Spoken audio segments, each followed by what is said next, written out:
بسم اللہ الرحمن الرحیم۔ روزانہ ہر نماز کے بعد اللہ کی محبوب ترین سورت پڑھنے کا معمول بنا لیں۔ پہاڑ بھی راستہ دے گا، کامیابی بھی مقدر بن جائے گی، آزمائشیں بھی ختم ہوں گی۔ وہ سورت یہ ہے۔ محترم ناظرین، قرآن کی ایک انوکھی سورت جو ہر نماز کے بعد پڑھنے والے کو زمین سے آسمان پر پہنچا دیتی ہے۔ روزانہ ہر نماز کے بعد اللہ کی محبوب ترین سورت پڑھنے کا معمول بنا لیں۔ پہاڑ بھی راستہ دے گا، کامیابی بھی مقدر بن جائے گی، آزمائشیں بھی ختم ہوں گی۔ یہ سورت لازمی پڑھیں۔ ناظرین، نبی اکرم صلی اللہ علیہ وسلم نے فرمایا، قرآن پاک میں ایک ایسی سورت ہے جو تقدیروں کو بدل دیتی ہے۔ اگر کوئی فقیر ہے تو اسے بادشاہ بنا دیتی ہے، اور بدترین انسان کو بہترین انسان بنا دیتی ہے، بے اولادوں کو اولاد کی نعمت سے نواز دیتی ہے، اور سورت مبارکہ کی بہت زیادہ برکات ہیں۔ جو آدمی پڑھے گا تو انشاءاللہ اس کو پڑھنا کبھی نہیں چھوڑے گا۔ یہ سورت نبی پاک صلی اللہ علیہ وسلم بہت زیادہ پڑھتے تھے۔ حضرت جابر رضی اللہ تعالیٰ عنہ سے منقول ہے، رسول اللہ صلی اللہ علیہ وسلم صبح کی نماز میں بکثرت اس سورت کی تلاوت فرماتے تھے۔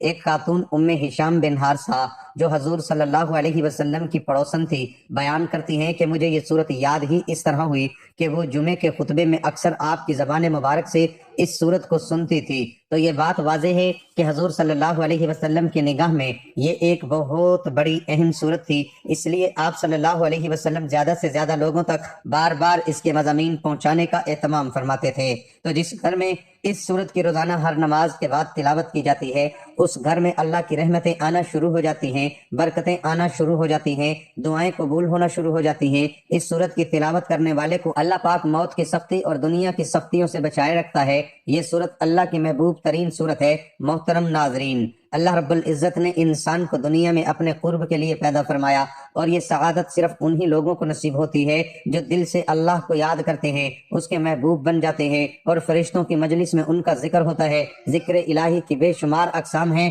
لیکن کچھ ایسے اذکار اور تسبیحات بھی ہیں جنہیں خود رب تعالیٰ نے پسند فرمایا ہے، اور جو بندہ ان کو پڑھتا ہے وہ اللہ کی خاص رحمت، محبت اور فضل کا مستحق بن جاتا ہے۔ اسی سلسلے میں آج ہم ایک ایسی لاڈلی سورت کا ذکر کرنے جا رہے ہیں جو عرش والوں کے نزدیک بے حد محبوب ہے۔ جو شخص یہ سورت روزانہ ہر نماز کے بعد یا رات کو سونے سے پہلے پڑھ لیتا ہے، اس کے گھر پر اللہ کی خاص نظر رحمت پڑتی ہے، عرش پر ہلچل مچ جاتی ہے، اور فرشتے دوڑتے ہوئے اس کے گھر کا رخ کرتے ہیں۔ وہ فرشتے صرف اس لیے آتے ہیں تاکہ اس بندے کی سورت کو سنیں، اس کے لیے دعائیں کریں، اور اس گھر میں سکینت نازل ہو جائے۔ ناظرین، کیا آپ نے کبھی محسوس کیا ہے کہ رات کا وقت اللہ تعالیٰ کے سب سے قریب ہونے کا وقت ہے؟ یہی وہ لمحہ ہے جب دنیا کی آوازیں خاموش ہو جاتی ہیں، ہر طرف سکوت طاری ہوتا ہے، اور انسان کا دل اپنے رب کی طرف متوجہ ہونے کے لیے سب سے زیادہ تیار ہوتا ہے۔ اسی وقت میں کی جانے والی دعائیں اور اذکار کا ایک خاص مقام ہے، کیونکہ اس وقت انسان کا دل دنیاوی علائشوں سے ہٹ کر پاکیزگی کی طرف مائل ہوتا ہے۔ یہی وجہ ہے کہ نبی کریم صلی اللہ علیہ وسلم نے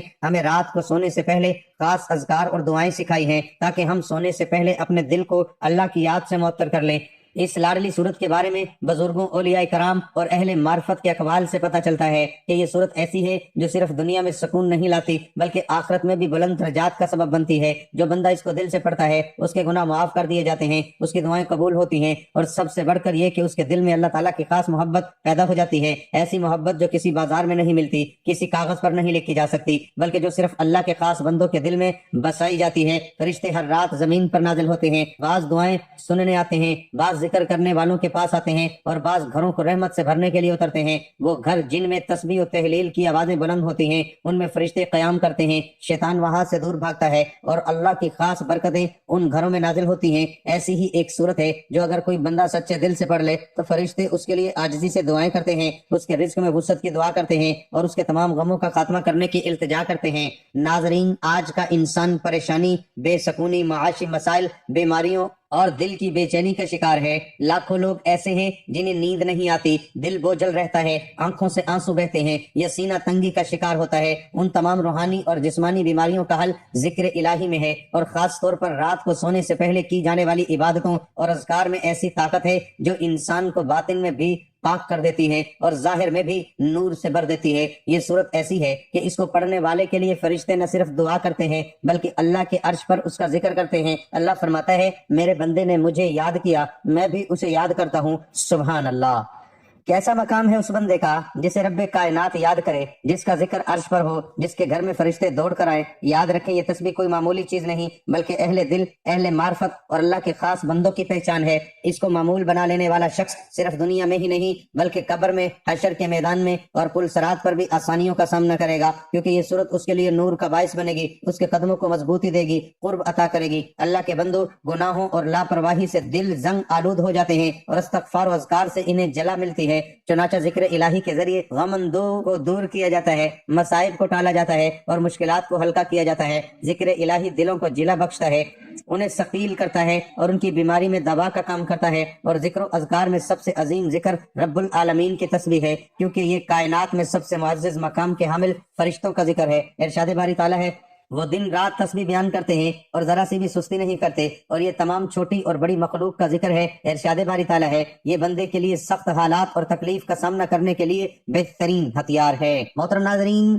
آج آپ کی خدمت میں ایک ایسی پیاری صورت لے کر آئے ہیں جو نبی کریم صلی اللہ علیہ وسلم کو دنیا جہان کی ہر چیز سے پیاری ہے، کہ جس کو زیادہ سے زیادہ پڑھنے سے انسان کی تمام مشکلات، اس کی پریشانیاں، اس کی تنگ دستی دور ہو جاتی ہے، اس کے گھر میں خوشحالی آتی ہے، اس کو ہر میدان میں فتح و کامیابی نصیب ہوتی ہے، وہ رزق کی تنگی سے دور ہو جاتا ہے، کیونکہ اس صورت کی تلاوت کرنے سے اللہ تعالیٰ اس کو اتنا رزق دیتا ہے کہ اس کی نسل در نسل تک یہ رزق کا سلسلہ شروع ہو جاتا ہے۔ یہ قرآن پاک کی بہت ہی پیاری صورت ہے، جس کو پڑھنے والا کبھی مایوس نہیں ہوا۔ اس کو اللہ تعالیٰ نے ہر وہ چیز خوشی سے عطا کی جس کی اس نے دل میں خواہش کی۔ انسان چونکہ ناشکر ہے، اس کو جتنا بھی عطا کر دیا جائے اس کے اندر حرص اور لالچ اتنے ہی زیادہ جنم لیتے ہیں۔ جب اس کو اللہ پاک کی طرف سے نعمتیں ملنے لگ جاتی ہیں تو اس کے دل میں خواہش پیدا ہوتی ہے کہ اللہ تعالیٰ مجھے مزید بھی نوازے، مجھے فلاں نعمت بھی عطا کرے اور مجھے فلاں نعمت بھی دے دے۔ تو یہ قرآن پاک کی ایسی صورت کا مجرب عمل ہے کہ جس کو پڑھنے والے کے دل کی خواہشات کو اللہ تعالیٰ اپنے کن سے تکمیل فرما دیتا ہے۔ یہ صورت حضرت محمد صلی اللہ علیہ وسلم پر کب اور کیسے نازل ہوئی، اس حوالے سے بھی واقعہ بیان کیا گیا ہے،